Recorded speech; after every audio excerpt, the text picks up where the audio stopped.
Hello friends, welcome to EPG Patasala. This is D. Sudhir, Assistant Professor, Department of Public Administration, University of Rajasthan, Jaipur. This module will discuss about the historical underpinnings of various policies done by Government of India in providing basic elementary education to all its citizens.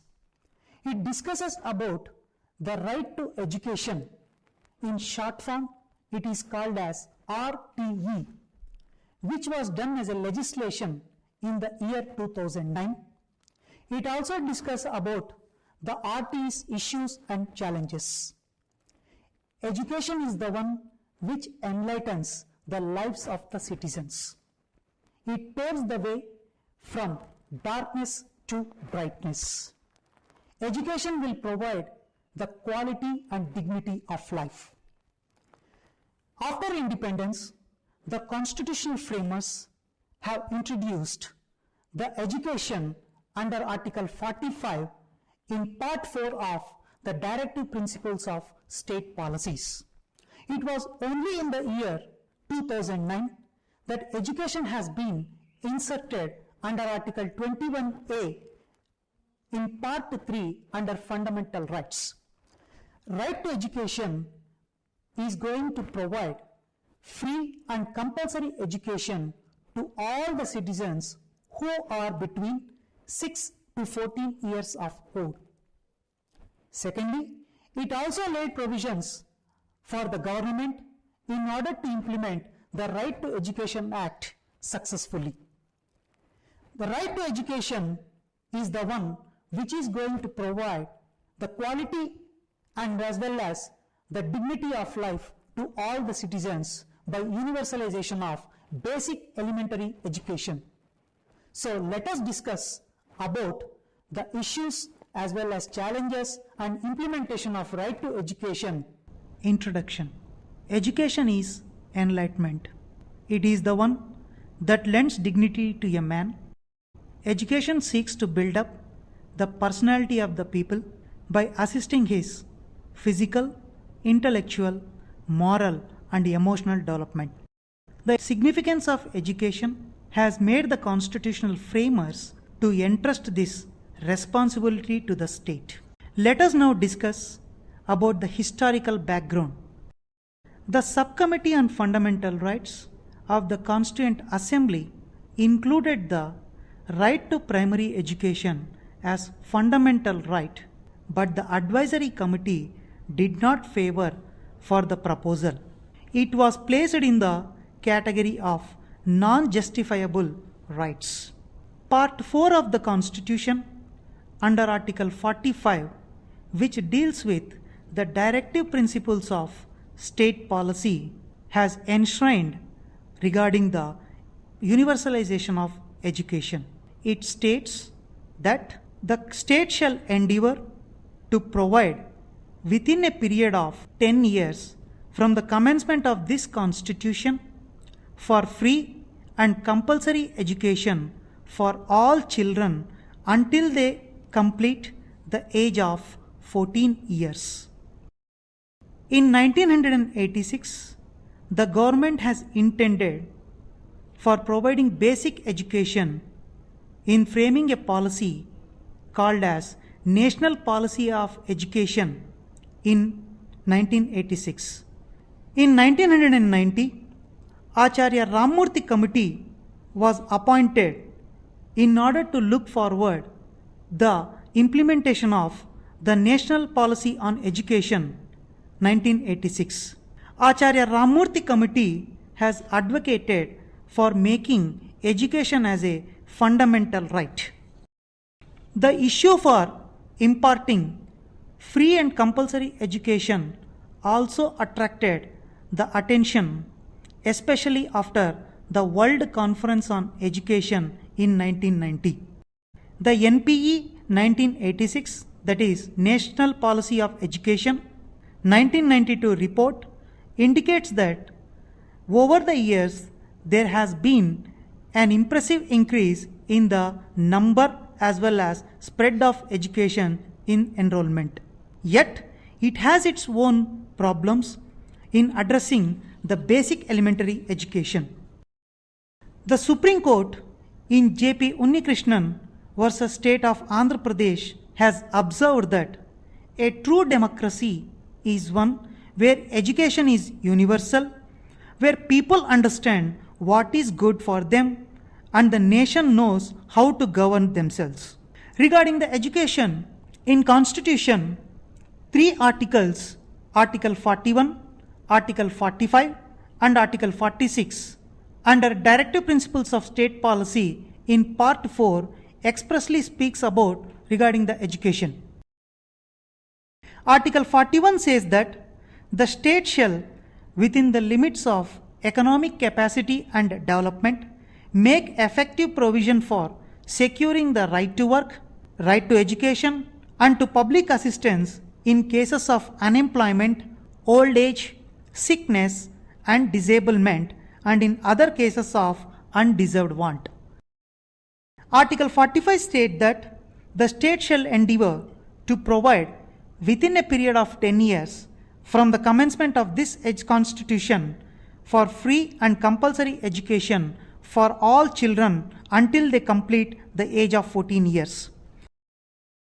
Article 46 states that the state shall promote with special care the educational and economic interests of the weaker sections of the society, and in particular the scheduled castes and scheduled tribes, and shall protect them from social justice and all forms of exploitation.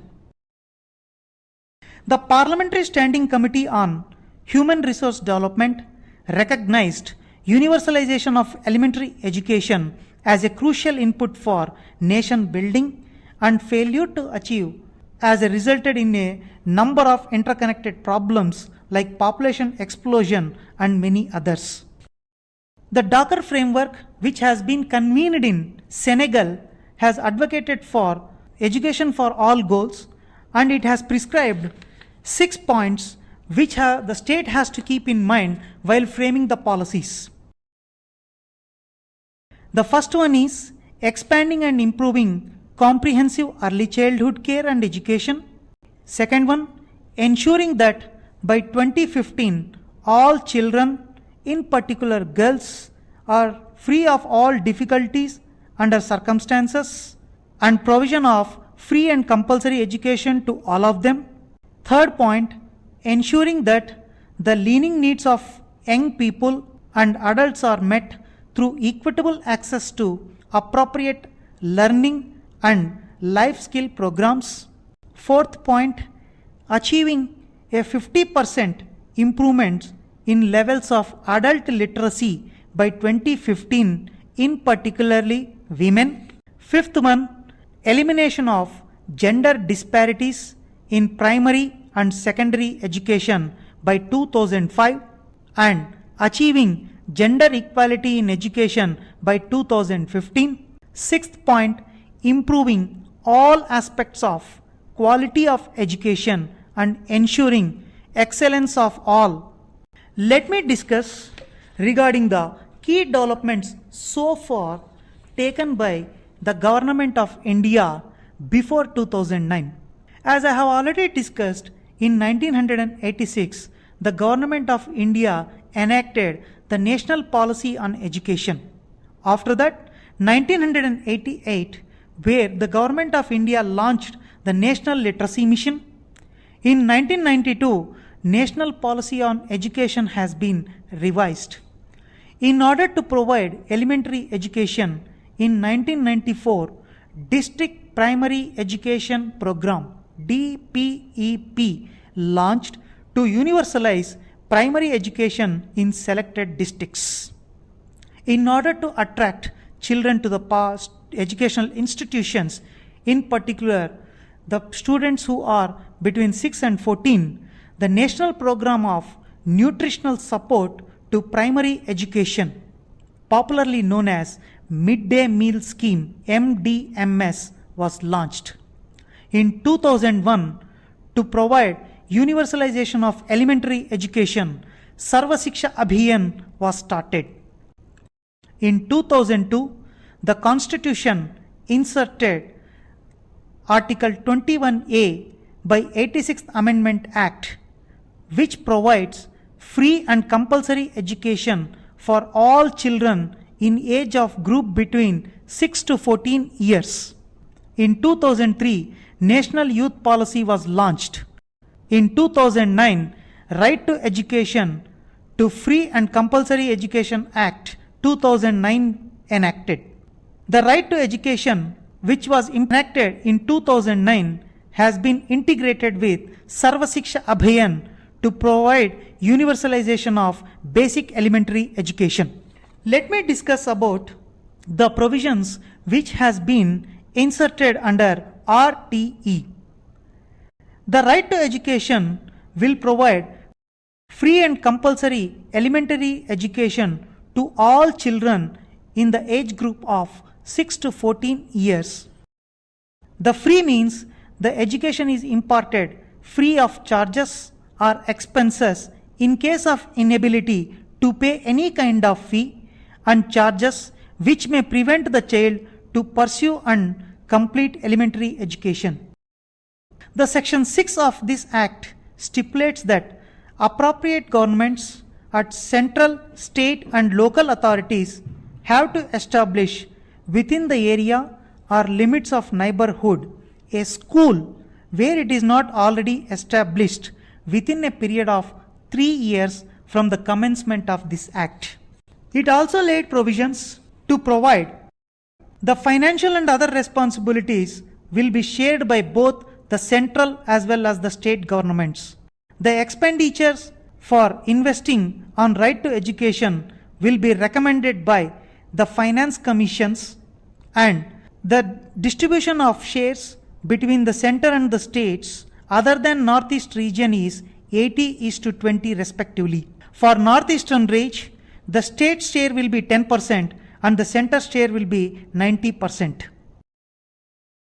The right also prohibits any sort of a screening tests for admission of children and collection of any capitation fees, and if any such demand or action by the school has been taken, it is a punishable offence with a specified amount of fine. Under 15 section, the right also prohibits the physical punishment and mental harassment or infliction of any disciplinary actions against the children. The right also empowers the government to regulate the establishment and functioning of schools as per the prescribed norms and standards. The certificate of recognition can be withdrawn in case of default in norms and standard. Further, the central government has the right to amend schedule comprising norms and standards.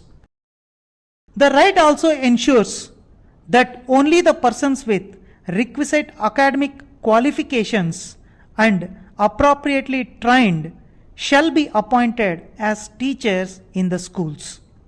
It also prohibits the teachers should not be assigned with non-educational work except decennial census, election to local authority, state legislatures and parliament, and disaster relief.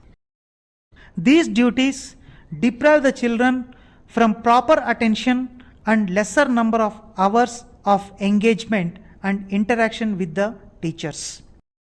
The right to education also means performance of certain role and responsibilities on part of the teacher.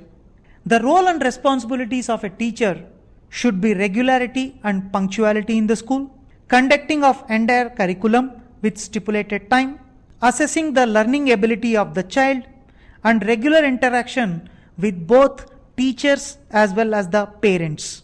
The right also prohibits private tuition taken by the teachers or private teaching apart from their regular responsibilities. It also provides a provision of 1/4 of seats to be reserved for the weaker and disadvantaged sections of the society. The fees for all the weaker and disadvantaged sections of the society will be paid by the government. The parents or guardians were morally made responsible to admit their children to the nearby schools. This was the moral responsibility given under this act to all the parents as well as the guardians. So far we have discussed regarding the provisions which has been enshrined under RTE Act 2009. Now let us discuss about the entitlements which the children are going to receive under this RTE. Apart from the provision of free and compulsory education by the nearby schools, they are also given the provision that in case of any fee payment is there, it is the government which is going to pay for them. Other than the fees, the students will be provided the incentives in the form of uniforms, notebooks, stationery, school bags, scholarships, as well as transportation facilities in order to make feasible to the nearby schools. Secondly, the child is also entitled to complete elementary education, and in case there is not a provision in a school, then he is entitled to transfer to any other school. The headmaster is responsible for providing him the transfer certificate at the right time. The age of the child is determined on the basis of birth certificate issued, but the admission cannot be denied for the lack of age proof. It also entitles to seek admission in school at the commencement of academic year or within the extended period prescribed for the purpose, but the admission cannot be denied based upon that the academic year has already started. The child is entitled to have instruction as far as possible in his mother tongue. The curriculum and evaluation during elementary education necessarily be free of fear, trauma and anxiety. The right also makes the elementary education child friendly by providing that the condition of passing board examination is not required till the completion of elementary education. The State Commission for Protection of Child Rights, constituted under Section 17 of the Commission for Protection of Child Rights Act 2005, is entrusted with the responsibility to examine and review the safeguards and to inquire into complaints for the rights extended under the right of education to provide free and compulsory education. The right to education has been enacted in the year 2009. Let us discuss about the right to education and Sarva Shiksha Abhiyan. The Sarva Shiksha Abhiyan is a centrally sponsored scheme in partnership with the state governments. It was launched in the year 2001. Sarva Shiksha Abhiyan intends to universalize elementary education through universal access, retention and improving the learning levels of children. It covers across various social categories in improving the quality of learning. This program includes opening of schools and alternate schooling facilities, construction of schools and additional classrooms, toilets and drinking water. Sarva Shiksha Abhiyan has been successful in bringing spatial and numerical expansion of elementary schools, increasing access and enrollment of children at a primary stage, dilution of gender gap and enhancing the promotion of weaker sections of the society into the schools. The right to education guaranteed as fundamental right and committed to ensure universalization of elementary education is decided to be implemented through Sarva Shiksha Abhiyan. A committee under the chairmanship of Anil Bordia, former Union Education Secretary, was constituted in the year 2009. It suggested for the follow-up action of Sarva Shiksha Abhiyan via RTE Act. Now let me discuss about how far the progress has been made in achieving universalization of elementary education in India during this implementation. Despite the enactment of RTE Act, more than 7 million children who should be in the schools are still out of school. They are sweating in and out of in farms as well as factories as child laborers. Crores of students across India are out of the school and they are denied the basic fundamental right, that is right to education. The efforts to bring them into the fold seem to be half-hearted. A survey has been done on July 4th, 2015 by the Education Department to identify children who were never enrolled in school and those who dropped out later. Around 40,000 such children were found across the state of Maharashtra alone. While the RTE Act states that it is the school's responsibility to ensure our children in their neighborhood have access to education, the government is not holding the schools accountable. To make enrollment drive successful, coordination between different departments such as labor, social welfare, tribal and women and child development departments is necessary. Let me discuss regarding the implementation of RTE and what are its problems which they have faced. The enrollment levels are high, but the children who are not in the school belong to marginalized and disadvantaged groups. This includes the nomadic, tribal and differently abled students. We cannot afford to ignore them, saying a majority of the kids are already in schools. The initiatives taken so far to identify out of school kids have been conducted in a haphazard manner. Regarding the quality concern, the quality of education in schools is another concern. Experts opined that because of poor training, several schools misunderstood initiatives that can improve the quality of education, such as the no detention policy, which focuses on the all-round development of the children. A major obstacle which faces the RTE in the form of a challenge is regarding the finance. In implementation of RTE Act, the states are facing the paucity of funds. The center estimated an annual budget of 231 crore for implementation of RTE Act. The Expenditure Finance Committee gave it a go-ahead with center state contribution of 68:32. For states providing 32% of budget for education is quite heavy, which was already burdened. Education is a big sector with a number of departments: school education, adult education, social welfare and child welfare, dealing with issues relating to children and addresses many more issues like child labor, out of school children, deprived children, migrant children, etc. Right to education made it compulsory for all aided and unaided private schools to reserve 25% of seats for disadvantaged and economically weaker sections of the society at the entry level. All the 4 southern states have notified the 25% admission provision in private and unaided schools at entry level, but most of them did not follow. So we have discussed regarding the challenges in implementation of the RTE Act. What are the issues which the government is going to face? Friends, so far we have discussed about the Right to Education enactment, issues as well as the challenges. Every policy, when it comes for implementation, it has its own problems. RTE is not an exception. RTE has faced the dropout of children, age-old policies of teaching methods, as well as the paucity of funds.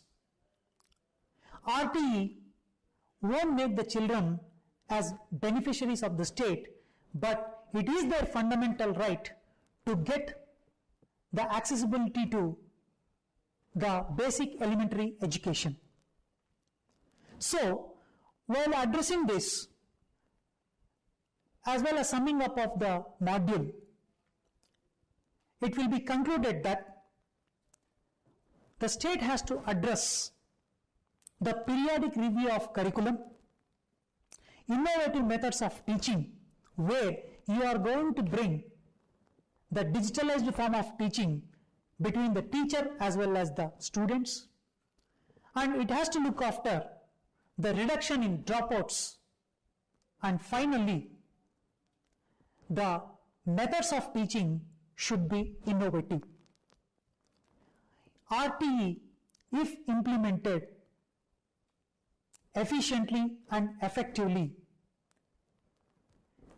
today's children are going to become the best citizens of the nation. Thank you.